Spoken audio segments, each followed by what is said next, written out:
갈릴리 마을 그 숲속에서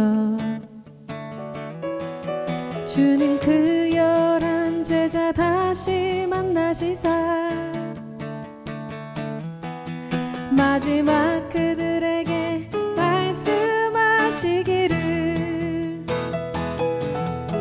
너희들은 가라 저 세상으로 가서 제자 삼으라 세상 많은 사람들을 세상 모든 영혼이 내게 달렸나니 가서 제자 삼으라 나의 길을 가르치라 내가 너희와 항상 함께 하리라 미룬 나무 우거진 숲속에서 주님 젊은 제자들 다시 부르시사 마지막 그들에게 부탁하시기를 너희들은 가라 저 어둠으로 가서 제자 삼으라 세상 많은 사람들을 세상 모든 영혼이 내게 달렸나니 가서 제자 삼으라 나의 길을 가르치라 내가 너희와 항상 함께 하리라 가서 제자 삼으라 세상 많은 사람들을 세상 모든 영혼이 내게 달렸나니 가서 제자 삼으라 나의 길을 가르치라 내가 너희와 항상 함께 하리라 내가 너희와 항상 함께 하리라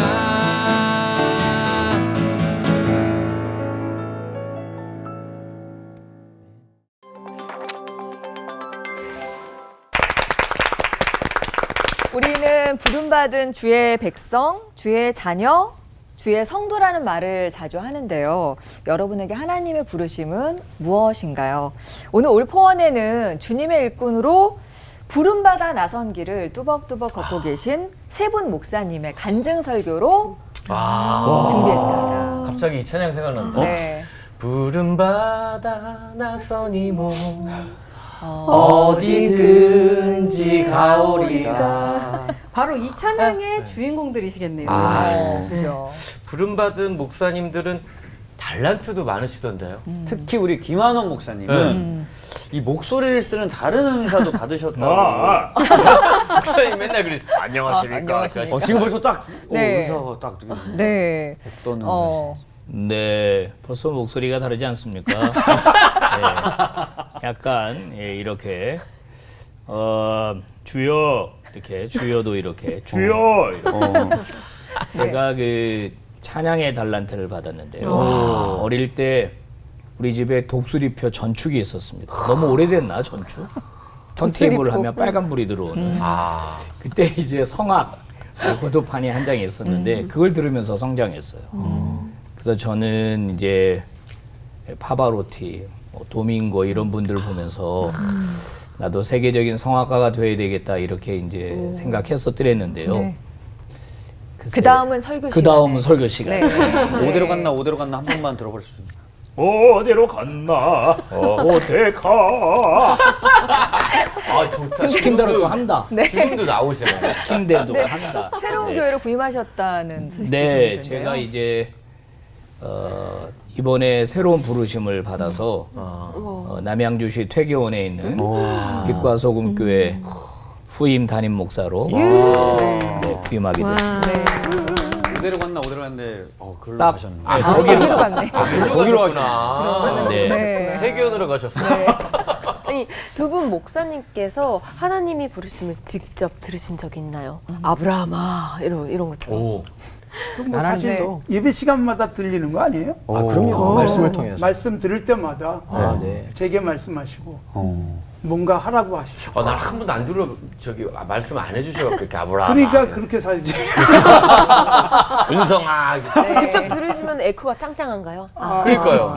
예. 네. 지금 이단 약간 조심하셔야 될 것 같은데. 대체 어떤 주의 부르심을 받으셨길래 주님의 자녀로 일꾼으로 이렇게 우뚝 서실 수 있었는지 세 분 목사님의 간증 설교를 통해서 확인해 보도록 하겠습니다. 강은도 목사님 설교부터 청해 듣죠. 네.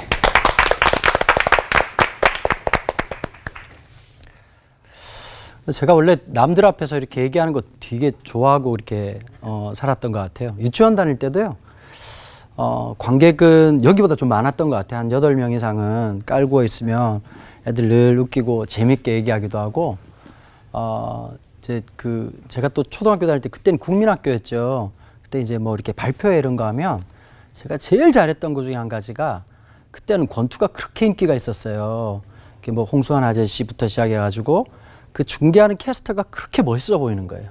근데 제가 이제 그 사투리 쓰면서 진짜 그걸 기깔나게 잘 이렇게 했었거든요.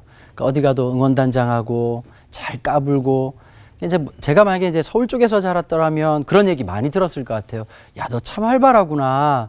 너 참 어떻게 이렇게 표현력이 좋니? 라는 말을 죽었다 깨어나도 한 번도 들은 적이 없어요. 이게 이제 방송용이 아닐 것 같아가지고 이제 그 혹시 오해 안 하셨으면 좋겠는데요. 제 고향이 부산인데 부산에서는 까불고 자빠졌다 이 말이 그닥 나쁜 말이 아니에요. 넌 왜 그렇게 활발하니 이런 말을 마음속 깊이 하시는 말씀인 거죠. 그다음에 이제 이것도 좀 비방용이긴 한데요. 저희 아버님 주로 하신 말씀이어서 저보고 조디만 살았다고 그런 얘기를 굉장히 많이 듣고 자랐습니다. 그럼에도 불구하고 저는 한길 가는 순례자처럼 잘 있다가 좀 사춘기가 좀 제가 보니까 늦게 왔던 것 같아요. 뒤늦게 갑자기 내가 뭘 잘한다는 게 뾰족하게 떠오르지가 않았어요. 저희 집안이 보니까 참 좋은 은사 중에 하나가 머리가 되게 똑똑했어요.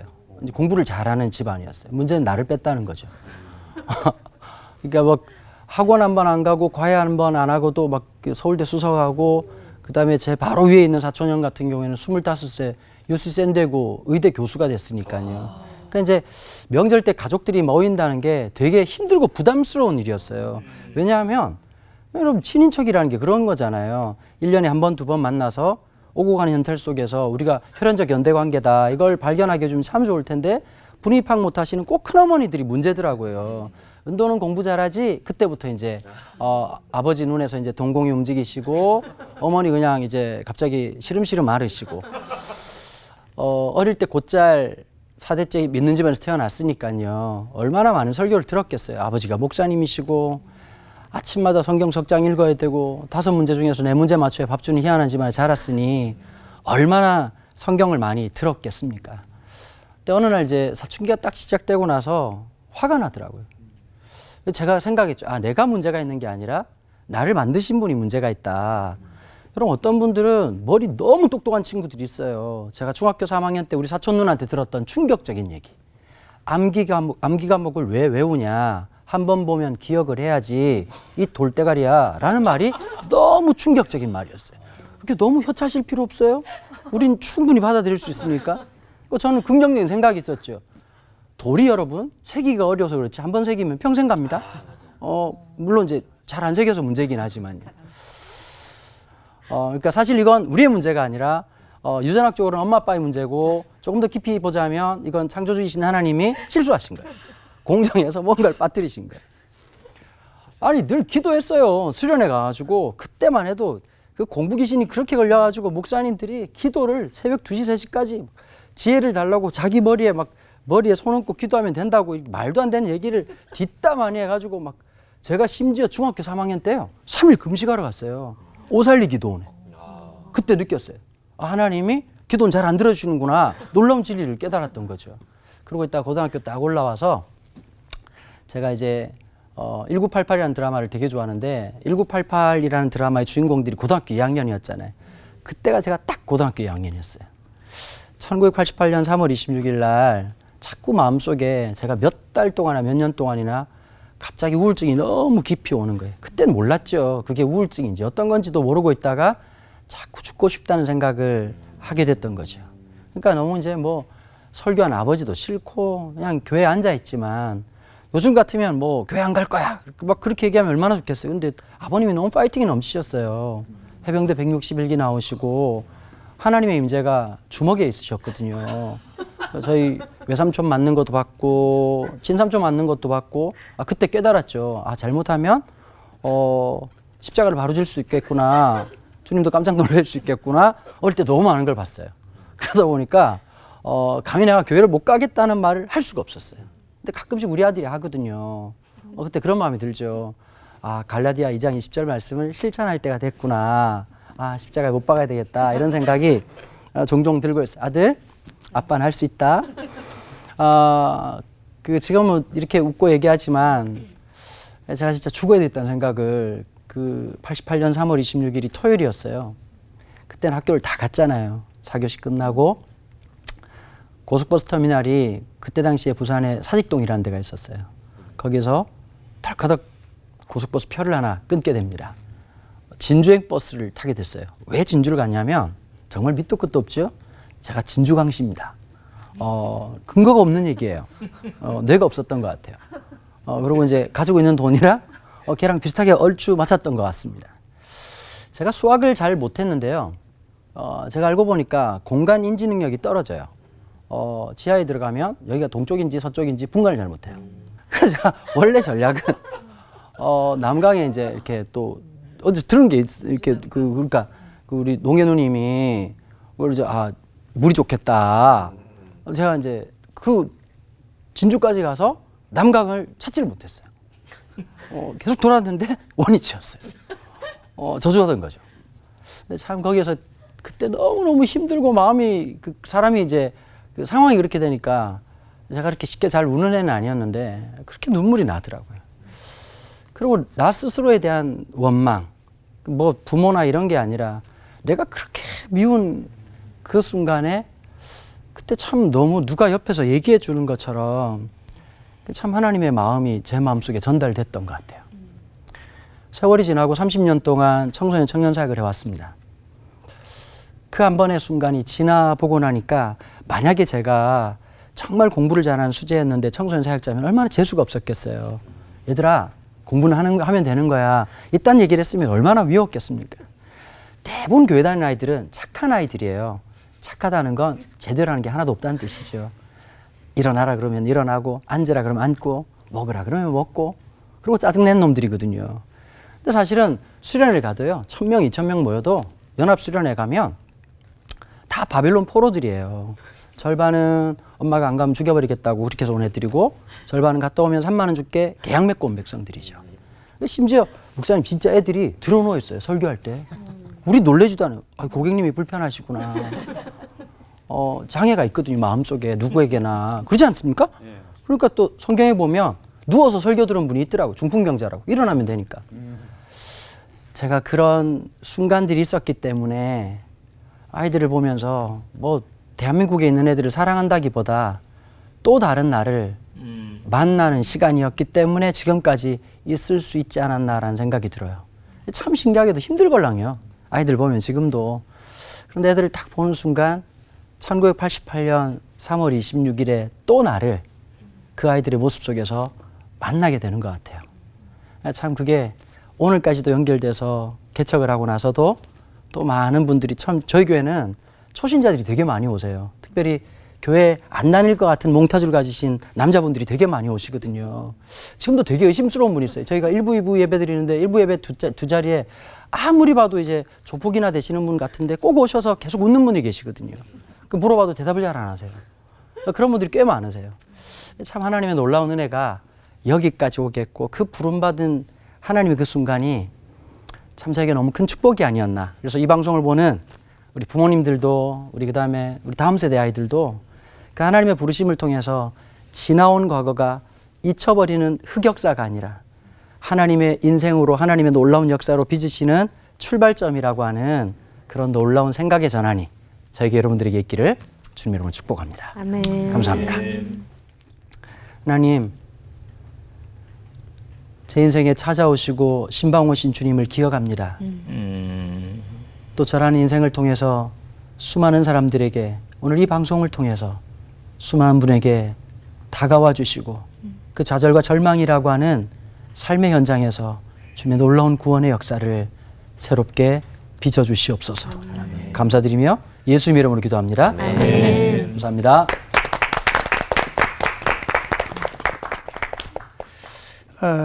지극히 개인적인 얘기를 해야 되는 시간이 돼가지고 사실 불편한 시간입니다. 속에 간직하고 있어야 될 걸 꺼내놓으려고 하니까 근데 뭐 앞에서 저렇게 다 꺼내놓는 거 보니까 괜찮겠다.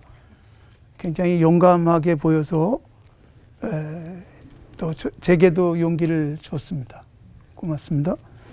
제가 이 길을 가게 되는 데는 몇 가지 중요한 일들이 있었습니다. 우선은 어린 시절부터 어머니가 저를 업고 새벽기도 다니고 그러셨어요. 그리고 한교에서 쭉 자라났습니다. 자라면서 유치부 또 이렇게 그 초등학교 다닐 때, 중학교, 고등학교 다닐 때 만났던 선생님들이 제게는 큰 제 나름대로의 이정표가 만들어졌어요. 특히 가장 영향을 많이 준 것은 추행교회 그 초등학교 시절에 그때는 뭐 추행교회가 주일학교로서는 가장 그 모델이 될 만한 그런 교회였으니까.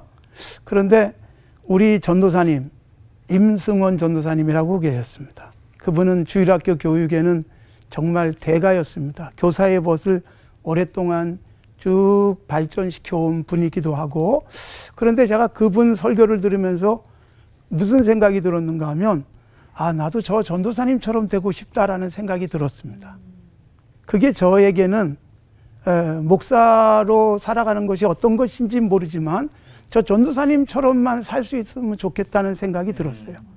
그리고 유치부 때는 사실 또 신옥희 전도사님이라고 여자 전도사님이 계셨는데 그분이 제게는 굉장히 이렇게 가깝게 다가오셔서 유치부 때 전도사님 설교가 너무 재미있었는데 이 초등학교 때 전도사님의 설교는 정말 저를 쑥쑥 빨아들였어요.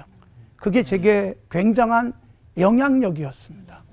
그리고 저는 중학교나 고등학교 다니면서도 저를 가르쳐줬던 전도사님들, 그때는 다 전도사님들이셨습니다만 그분들이 굉장히 제게는 항상 제 인생에 내가 저 길 반드시 가야 되겠어라는 도전을 주신 분이에요. 그래서 저는 주일학교가 얼마나 중요한가 이 부분을 늘 얘기합니다. 주일학교가 키워낸 사람 이렇게 꽤 훌륭하게 키워냈어요. 그래서 제가 그게 고맙고 또 제게 굉장히 좋은 이정표가 되어준 분들 지금도 잊지 않고 있습니다. 또 하나가 어머니였어요. 초등학교 5학년 때까지만 해도 우리 집이 꽤 괜찮게 살았습니다. 저는 서울에 태어나서 서울에서밖에 살아본 적이 없는데 서울의 중구에서 태어났고 사는 게 약수동이었습니다. 그리고 거기에 장충초등학교를 다녔습니다. 우리 아버지가 그 약수동에서 가장 큰 집을 짓고 사셨어요. 굉장히 부자였어요. 그리고 뭐 초등학교 선생님들 그때는 선생님 굉장히 많았죠. 1부, 2부 수업하고 그럴 때니까 선생님들 다 이렇게 불고기집으로 모시고 가서 식사 대접도 하고 막 그러던 때. 그런데 우리 아버지가 제 초등학교 5학년 지나면서 완전히 몰라 그래가지고 초등학교 6학년 때부터는 정말 힘들게 살았습니다. 저는 서울에 이런 곳도 있나 싶은 곳으로 이사를 갔어요. 아주 변두리 기찻길이 있더라고요. 그리고 버스 타고 청계천 부분까지 와가지고 거기서부터 한 30분을 걸어서 초등학교를 다녔으니까 굉장히 힘들게 다녔는데 그때 초등학교 겨우 마치고 중학교를 갔습니다. 제가 중학교 이렇게 추첨해서 가는 첫 번째 세대였는데 중학교 다니던 중에 저도 그 돈을 벌어야만 하기 때문에 너무 어려워져가지고 신문 배달을 했는데 신문 배달하다가 그야말로 이렇게는 더 이상 못 살겠다 싶어서 가출을 한 적이 있어요. 그 가출하는 게 집 손에 어머니한테 뭐 이렇게 저렇게 해서 받아놓은 400원을 들고 가출을 했습니다. 근데 400원이면 꽤 괜찮았어요. 그 서울역에 나가가지고 서울역에서 무조건 기차를 탔습니다. 그 기차가 인천 가는 기차였어요. 동인천으로 가는 기차.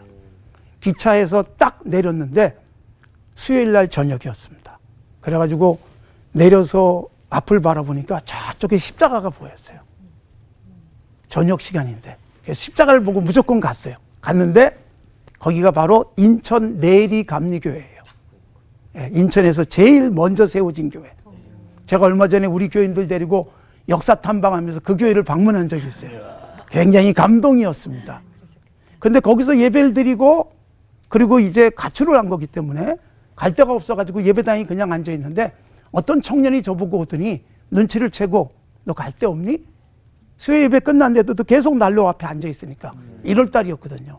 굉장히 추운데 옷도 허름하게 입고 그러자 그 청년이 갈 데 없을 것 같이 보이니까 너 나 따라와 해가지고 자기 집으로 데려갔어요.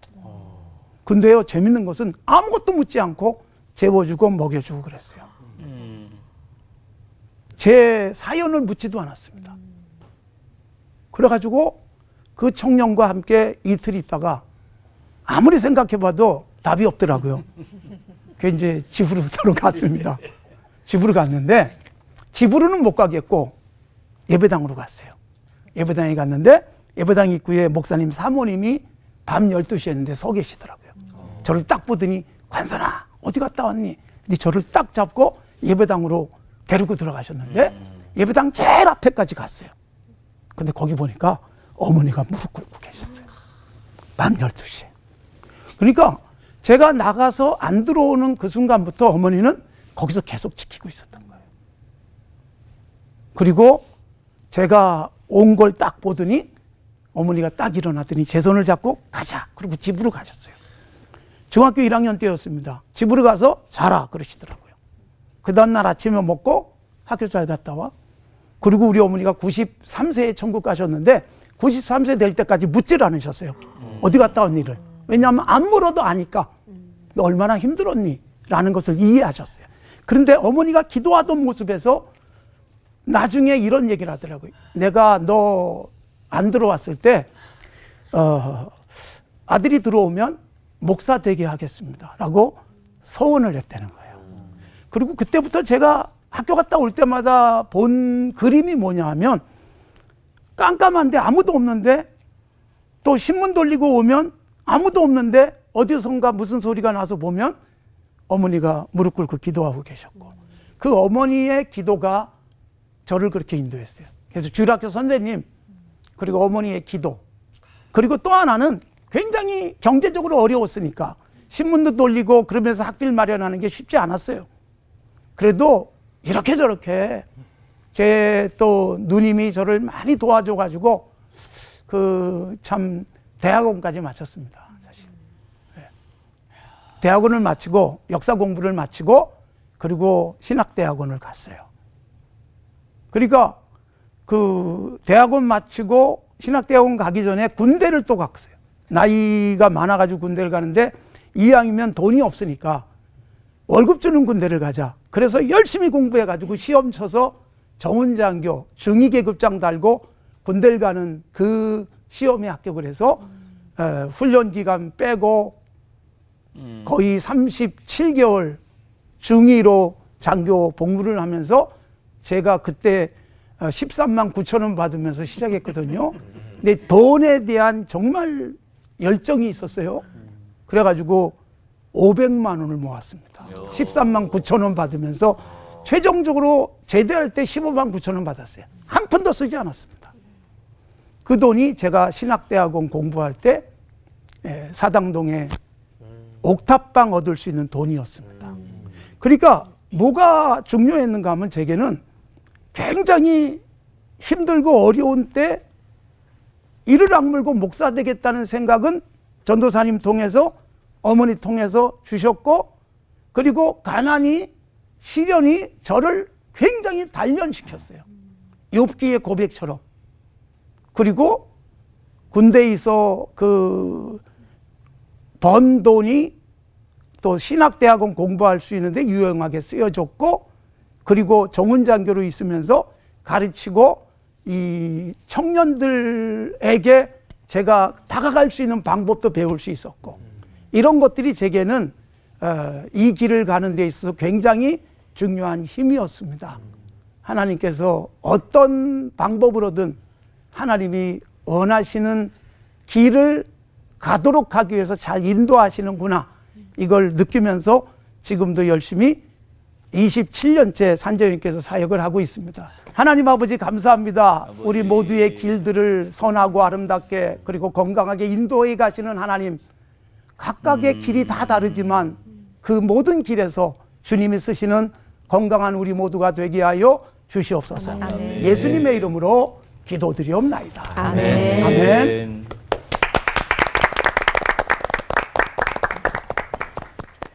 하나님 제가 필요하세요라는 이제 제목을 잡아봤습니다. 어릴 적 제 별명은 꼬마 목사였어요. 어릴 때 집 앞에 교회가 개척이 되었고 순복음교회에 출석하면서 어머니와 함께 그 밤샘 기도, 철야 기도, 각종 집회 뭐 이런 거 열심히 참여하면서 얼마나 그 열심히 신앙생활했는지 모릅니다. 저희 부모님은 참 많이 싸우셨어요. 매일 밤 싸우셨어요. 어느 날 싸움이 없이 잠이 드는 날은 이웃집에서 찾아와요. 왜 안 싸우냐 오늘은. 불안해서 잠을 못 자겠다 이 정도로. 근데 교회 가면 선생님들이 너무 예뻐해 주는 거예요. 조금만 열심히 하니까 상을 막 주는 거예요. 그래서 교회가 너무 좋았어요. 그래서 교회 열심히 다니면서 집회 참석하면 그때 이제 부흥사 목사님들이 오셔가지고 이 다음에 목사 될 사람 손 들으라고. 그럼 손을 펀쩍 들었죠. 일어나라고 그러고 축복기도 해줬어요. 그때 제게 목사란 어떤 거였냐면 너무 멋있는 거예요. 그때 강대상에 이 크리스탈 투명한 유리잔이 하나 있었고 주전자가 있었는데 그때는 다 거기에 그 환타를 많이 따라놨어요. 예, 청량음료를 많이 따라놨어요. 그랬죠. 네? 근데 그게 그때 그래서 이제 강사 목사님이 설교하다가 딱 한 잔 따르면 그 분홍 색깔 나는 앉아서 와 저 맛있는 거를 목사 되면 마음껏 먹을 수 있구나 뭐 이런 어린 생각. 그리고 쭉 교회에서 자랐죠. 뭐 어린이 교회학교 회장, 중등부 회장, 뭐 고등부 회장, 청년부 회장을 거치면서 신앙생활 잘 했는데요. 제가 성경에서 이제 기드온을 만나면 욕을 좀 많이 했습니다. 이렇게 믿음이 없나 사람이 뭐 이렇게 테스트를 많이 해 하나님한테. 근데 이제 그게 꼭 저였어요. 그렇게 열심히 이제 신앙생활은 하고 있었지만 교회에서 성가대, 교회학교 교사, 청년부 활동, 찬양팀 뭐 교회에서 열심히 봉사는 다 했는데 은밀한 이중생활이었죠. 그러니까 회사 가면 철저하게 회사원으로 뭐 접대하러도 나갈 수밖에 없었고 직원들과 회식도 할 수밖에 없었고 그다음에 이제 노래도 좀 되니까 제 별명이 그리운 금강산이었어요. 꼭 회식하러 가면 그리운 금강산을 불러가지고 그 많은 분들이 우리 테이블로 그 여러 음료들을 이렇게 보내주는 그런 경험들. 어떤 때는 그 주일날 예배에 빠진 적은 한 번도 없는데 그 초콜릿을 먹어야 하는 입에서 무슨 이 단내가 나기 때문에 그런 적도 있었죠. 이제 어릴 때 소명은 받았는데 헌신을 하고 하나님 앞에 서원은 했는데 어느덧 세상 속에 들어가다 보니까 서원은 다 잊어버리고 세상에선 철저하게 회사원으로 살아가고 그리고 주일이 되면 철저하게 그리스도인으로 살아가고 이런 이제 은밀한 이중생활을 하고 있었어요. 그런데 그날이 왔어요. 그런데 말입니다. 그날이 왔어요. 왜 그때 그런 일들이 계속해서 일어났는지 94년도였습니다. 내가 또렷이 기억하죠. 그때 제가 중등부 총무 선생님이었는데 우리 중등부 전도사님이 사실 저랑 몇 살 나이도 차이가 안 나요. 근데 그분이 저한테 선물을 하나 주는 거예요. 장신대 기출문제집. 대박. 그래서 내가 이거 뭐예요? 그랬더니 딱 하는 말이 김 선생은 주의 종이 될 사람 같은데 왜 세상에서 그러고 있어? 나보고 장신대 시험 치라고 기출문제집을 선물을 하시는 거예요. 그래서 제가 이러지 마세요. 저 이미 발 많이 담궜어요 이쪽으로. 무슨 제가 주의 종이에요. 근데 이제 그 교회 안에서 A 권사님, B 집사님, C 권사님 지속적으로 저에게 같은 말을 하는 거예요. 짠 듯이. 처음에는 그냥 흘려 지냈는데 이게 2번, 3번 되니까 하나님이 보낸 사람들인가? 이런 고민이 되는 거 있죠. 그래서 그때 마침 제가 다니던 직장을 그만두게 됐고 제 비즈니스를 하기 위해서 회사를 세우려고 준비하던 중이었는데 야, 이대로는 내가 이대로 갈 수는 없겠다. 이걸 꼭 좀 확인해야 되겠다라는 생각이 들었어요. 무슨 말이냐면 하나님, 나 옛날에는 철이 없어가지고 그냥 막 손들고 환타 때문에 목사 된다 그러고 멋있어 보여서 목사 된다 그랬는데 철 들고 보니까 아무나 하는 건 아닌 것 같아요. 그리고 저분들이 나보고 뭐 주의 종감이다. 그건 저 모르는 거고 제 이중생활을. 저 같은 사람이 어떻게 주의 종이 될 수 있겠어요. 근데 한 가지만 물어볼게요. 하나님. 진짜 저 필요하세요? 그 음성은 들어야 되겠더라고 내가. 그래서 많은 목사님들이 간증해서 해줬던 기도원에 가야 된다는 생각이 들어서 짐 싸들고 금식 기도원에 그 기도원. 그 5자로 시작되는 그 기도원. 불과 성령이 임하는 터가 좋은, 이건 농담. 기도원에 갔어요. 그리고 이제 뭔가 좀 금식을 해야 될 것 같아. 간절하게. 그래서 생전 안 해보던 금식을 이제 하면서 기도를 했죠. 근데 그날 밤에 하나님이 말씀하실 것 같았는데 아무 음성이 안 들리는 거고 어떻게 확인해야 될지도 모르겠고 어떻게 말씀하시는지도 내가 모르겠어요. 단 강사 목사님들이나 뭐 부흥사 목사님들이 하도 음성을 많이 들었다 그래서 이게 이제 조용한 데 가면 들리나 보다. 그래서 기도하다가 숲속에 들어가서 혼자서 가만히 앉아 있는 거예요. 아무 소리도 안 들려. 그강서 목사 아까 계속 들으셨다고 하셔갖고. 근데 나는 안 들려. 너무 안 들려가지고 이게 아니라 꿈에서 나타난다는 얘기를 많이 해서 낮잠을 자기 시작을 했는데 금식하면 잠이 잘 와요. 졸려. 그래서 열심히 꿈에 나타나기를 기도했는데 하나님이 꿈에도 안 나타나시는 거예요. 난 이틀째 돼서 점점점 배가 고프고 기력은 쇠해지고 있고 이거 이제 끝나고 내려가야 되나? 나는 아닌가 보다 생각을 해서 마지막 이제 3일을 작정했는데 그 큰 성전에서 이제 집회를 하는 거예요.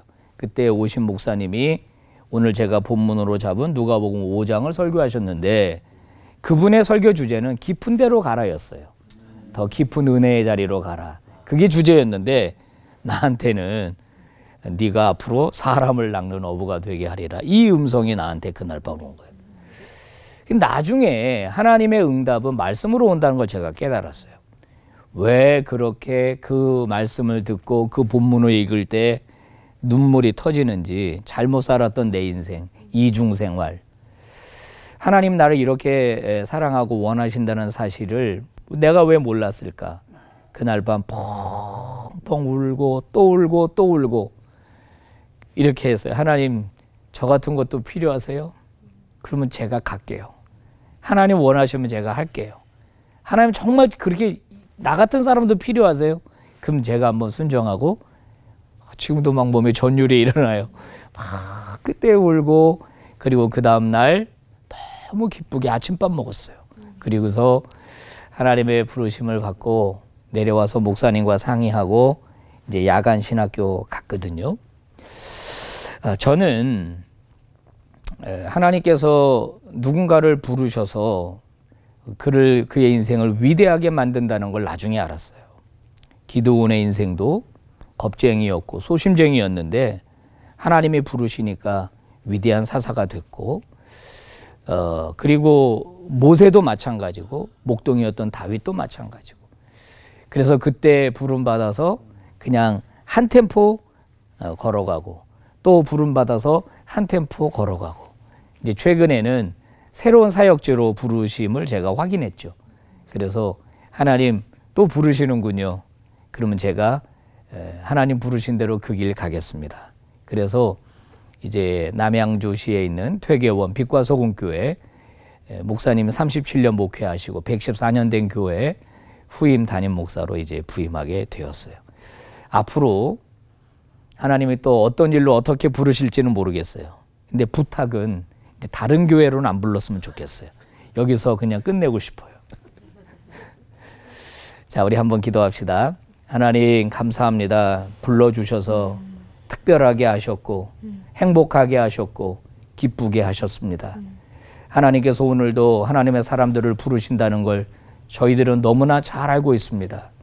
부르심을 받아 걸어가는 그 길이 손해되는 길 아니고 그리고 그 길이 잘못된 길이 아니라 가장 행복하고 가장 복된 길임을 알고 어디서든지 부르시는 하나님의 음성 듣고 그 길 선뜻 나서는 저희들 모두가 되게 해 주시옵소서. 아멘. 예수 그리스도의 이름으로 기도 올리옵나이다. 아멘. 아멘.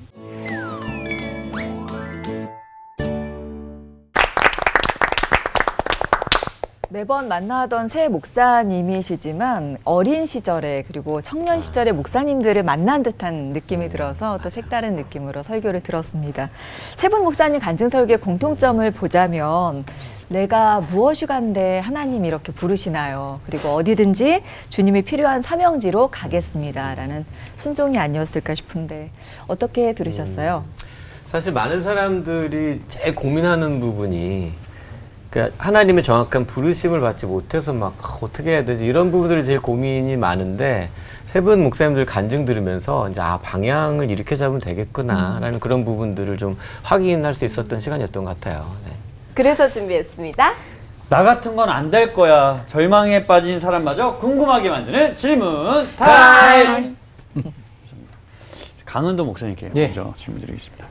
강은도 목사님 이거 정말 진짜인지 이게 실화가 맞는지 죽어야겠다 살아서 뭐해 하면서 이 자살을 결심한 나이가 무려 고등학교 2학년이라고 말씀해 주셨는데 대체 어린 나이에 죽고 싶으셨고 또 주님이 어떻게 하셨기에 또 다시 살고 싶다 또 공부해서 목회자가 돼야지 이런 생각이 어떻게 또 하신 건지.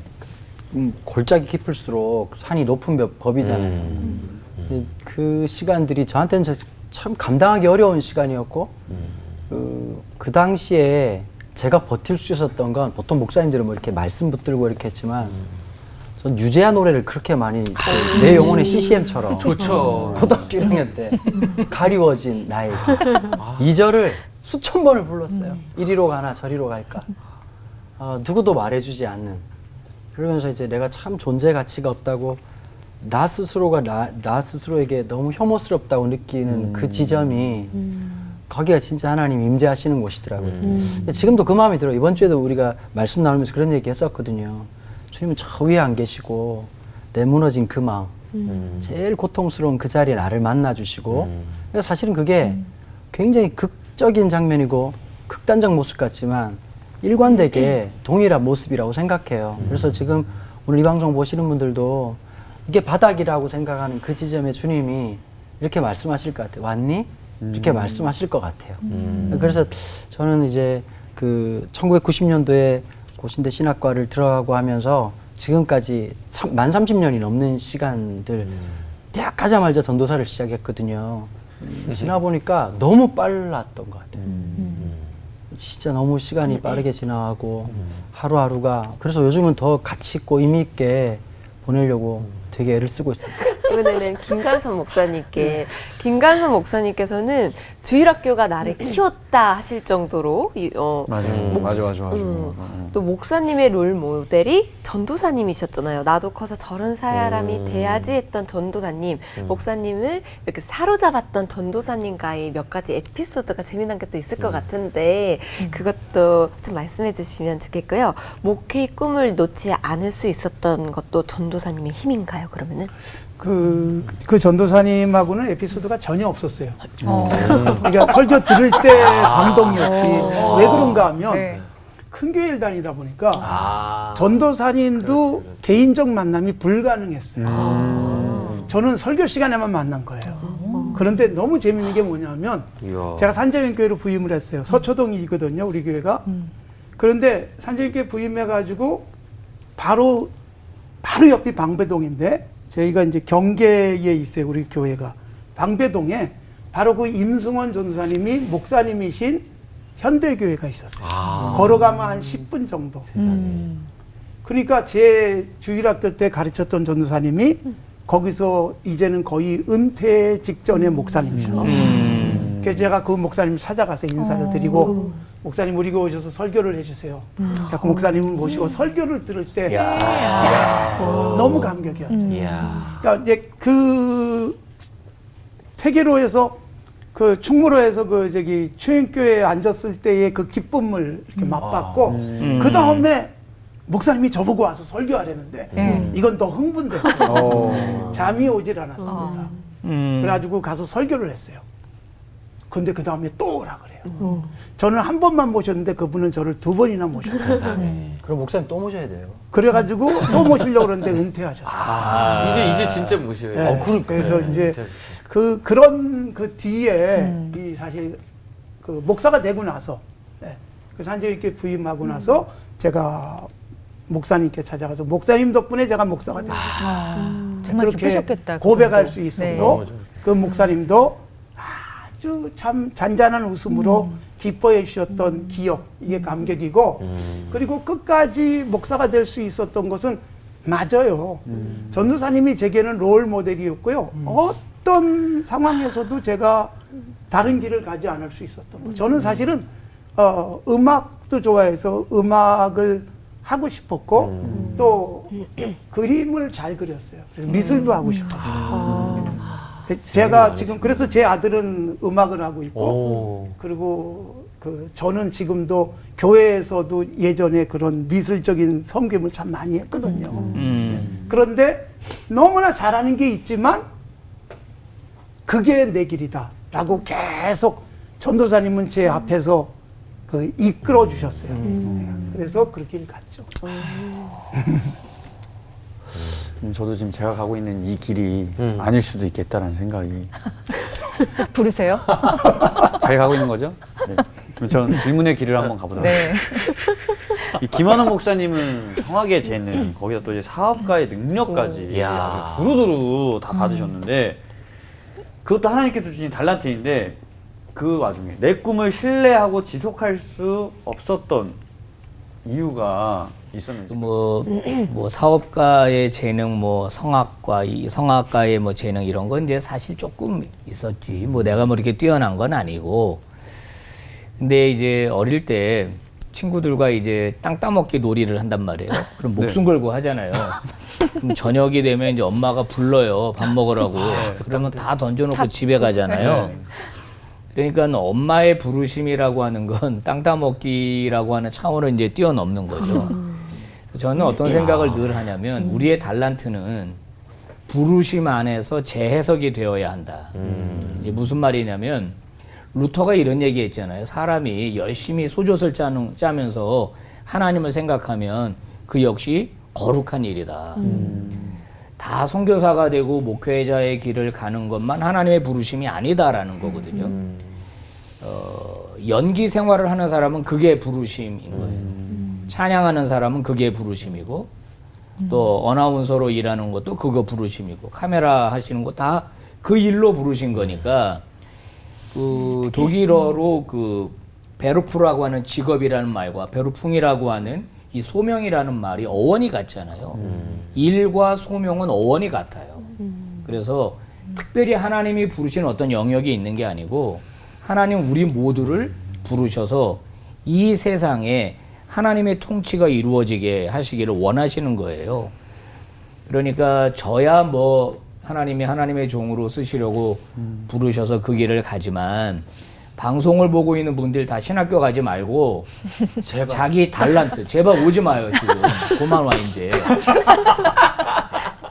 이거 뭐 제가 할 얘기는 아니지만 하셔야 돼요. 이래도 오면은 그건 진짜예요.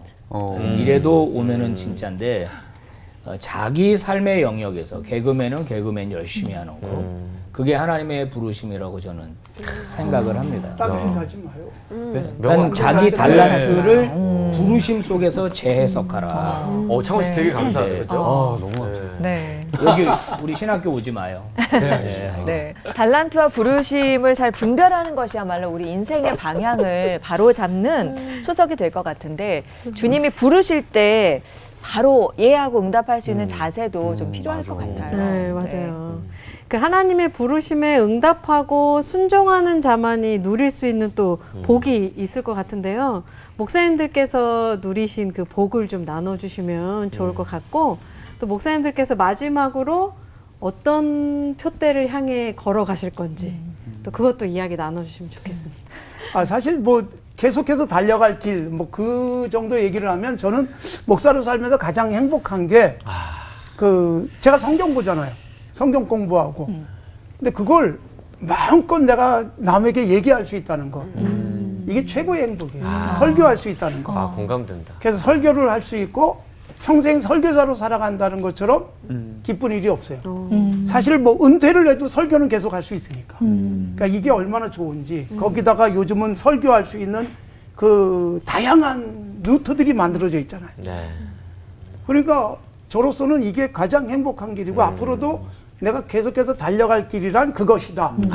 그러려면 근데 나만 설교하는 게 듣는 사람이 안 좋으면 안 되잖아요. 그게 중요합니다. 네, 그러니까 그게 정말 중요하지 않겠어요? 그래서 듣는 사람이 감동받도록 하려면 그만큼 나는 더 노력하고 준비하고. 더 새롭게 파고 그런데 이게 살면서 느끼는 건데 10년 전에 하고 지금 내가 이렇게 돌아보면 또는 20년 전과 지금 이렇게 돌아보면 내가 봐도 야, 너 어떻게 이렇게 잘하니? 이 생각이 드는 거예요. 그때는 못했던 게 지금 하고 뭐 아닙니다. 그때는 내가 못 팠던 게 지금 파지고 성장한 걸 보시네요. 네, 그게 느껴지니까 야 정말 잘하고 있다 그런 생각이 좀 듭니다. 네. 저희도 말씀드릴 때마다 참 좋습니다. 혼자 잘난 척한 거. 목사님 얘기 들으니까 네. 소리 같아요. 우리나라 소리처럼. 어. 갓 노래 불렀던 것보다 60이 되고 70이 됐을 때 점점. 울리는 통소리. 그래서 저는 뭐 공감이 되는 거예요, 목사 말씀하실 네. 때. 공감이 되니까. 좋았대요. 네. 빨리 해요. 네. 빨리. 그 가나 박자 맞추셔야 돼요. 저는 그 지난번에 우리 방송했을 때 가나 혼인잔치 물로 포도주를 만든 사건에서 물로 된 포도주를 갖다 주니까 사람들이 막 되게 좋아하잖아요. 왜 이렇게 상급의 와인을 이제 갖고 왔냐. 근데 연회장은 그 포도주가 어디서 났는지 알지 못하되 떠다 준 하인들은 알더라. 그러니까 하인들만 누리는 기쁨이 있는 것 같아요. 순종한 사람만이 누리는 독특한 기쁨. 아무도 몰라. 아무도 모르는데 그 순종한 사람들만 알아요. 내가 물 떠왔어요라고 누가 안 알아줘도 괜찮아. 홍보 안 해도 돼. 난 알아. 내가 순종했고 그 일로 인해서 어떤 일이 벌어졌는지 나는 알아요. 그러니까 부름을 받고 사는 인생이라는 게 제 인생 반추에 보면 그런 기쁨이 충만한 것 같아요. 그리고 이제 마지막 달려갈 길이라면 그냥 하나님이 부르셔서 그 길 쭉 가다가 더 이상 안 부르면 그냥 거기 있고 또 부르면 또 그 길로 가고 목사님 또 다른 데 가시게요? 안 간다니까 자꾸. 얘기가 그렇게. 다르잖아요. 목사님. 아니 이제 다른 길로 다른 은퇴 길. 이후에 네. 순간 은퇴 놀랐네. 이후 그렇게 해서 그냥 행복했어요. 그리고 보니까 내 친구들은 다 은퇴했더라고. 맞아요. 나는 아직 현역이야. 네. 대박 사건. 네. 난 이럴 줄 몰랐어. 그게 좋은 거. 난 이럴 줄 몰랐어. 또 네. 꿈을 꾸시고 또 새로운 꿈을 꾸시고. 네. 감사해요. 주님의 부르심에 응답하는 기쁨, 그리고 응답한 사람만이 누릴 수 있는 순종하는 자의 기쁨에 대해서 말씀해 주셨는데 정말 가장 나다운 삶, 복된 삶이란 무엇인가 생각해보는 시간이었습니다. 이제 받은 은혜를 한마디씩 정리하면서 마칠 텐데요. 부름받아 나선 길은 나에게 우리에게 한마디로 네모다. 강은동 목사님부터 시작할까요? This is my way. 이게 내 길이었구나. 그 지난 시간 속에서도 야, 그 앞부분이 전주였다는 걸 몰랐고 지나보니 그게 제일 멋있는 전주였구나. 그 생각하고 살아갑니다. 저는 이제 제가 초콜릿을 좋아하는데 그 중에서도 다크 초콜릿을 좋아해요. 정말 제가 가고 있는 길은 마치 다크 초콜릿 같아요. 그 달콤함, 쌉쌀함. 그래서 그냥 이 자체가 너무너무 맛있는 음식 먹는 것 같은 즐거움이다. 네, 그렇게 말씀드리고 싶습니다. 네. 네, 저는 부름받아 나선 이 길 나에게는 맞춤 양복이다. 네, 제일 멋지고 제일 잘 맞고 제일 신나고 맞춤 양복이다. 이렇게 생각해봤어요. 오늘 멋있습니다. 네. 감사합니다. 맞춤 아닙니다. 네. 자, 우리 올포원 식구들은 어떤 은혜를 받으셨는지. 자꾸 다르게. 자, 우리 올포원 식구들은 어떤 은혜 받으셨는지. 저는 그 목사님 세 분 말씀하실 때 공통점을 느낀 게 있어요. 부름받아 나선 이 길은 나에게 오르게 한마디로 세 분 다 어떤 게 공통점이 있으셨냐면 행복하여 보이세요. 행복이다. 하나님이 부르셔서 누구는 뭐 좁은 길이라고 하고 누구는 고난이라고 하지만 조금 없어도 조금 부족해도 행복해 보이세요. 근데 제가 20몇 년 노래했는데 저도 그렇거든요. 그래서 하나님 부르신 이 길 가는 게 진짜 행복한 길이다. 그래서 행복이라고 생각해요. 저는 제 영혼의 산소 호흡기. 그러니까 저를 살리시기 위해서 하나님이 또한 이 길을 가게 하시는 것 같아서 그렇게 생각했습니다. 네. 부름받아 나선 길은 저기에 계시다. 이 길 뒤에서 나를 보낸 게 아니라 저 끝에서 부르신 거니까 보고 가면 될 것 같은 느낌입니다. 표대잖아요. 네, 점점 가까워지지 않을까. 투환경을 못 저 길 끝에 계시다. 컨셉이야. 부름받아 나선 길은 계속 꿈꾸게 하는 길이다. 자, 오늘 끝인사는 주님의 부르심을 조차 사는 사람들답게 외치면서 마치도록 하죠. 네, 나를 나답게 사용하실 그분과 발맞춰가며 하나 되는 시간 올포